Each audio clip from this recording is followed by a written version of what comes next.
আজকে আমার পান গাছটাকে বাসায় নিয়ে আসলাম একটু ডেকোরেশন করব বলে। তো আমি ঘরে আগে বানিয়ে নিয়েছিলাম মসটিক। তো মসটিকটা দিয়ে গাছটা একটু সাপোর্ট দিয়ে দিব।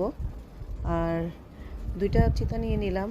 আমি একটু ডেকোরেশন করব যে রাউন্ড করে, যেন পান গাছটা দেখতে সুন্দর হয়, যখন ঝোপালো হবে যেন দেখতে খুব ভালো লাগে।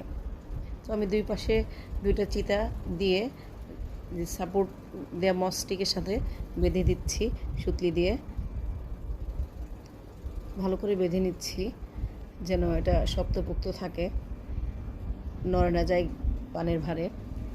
এখন চিতার এক পাশ থেকে আমি পানগুলোকে পেঁচিয়ে পেঁচিয়ে দিচ্ছি, আবার মাঝের যে মস্টিক এতেও পেঁচিয়ে পেঁচিয়ে দিলাম, সাইডেরটাতেও পেঁচিয়ে দিলাম। যখন পান গাছটা আরও বাড়তে থাকবে, ঝোপালো হতে থাকবে, তখন খুবই ভালো লাগবে দেখতে এই ডিজাইনটা। আর আমার এই পান গাছের পান খেতে আমার শ্বশুর খুব পছন্দ করেন। বাসায় মশলাপাতি আনা থাকে, আর বাবার যখন ইচ্ছা তখনই চিড়ে এনে খান।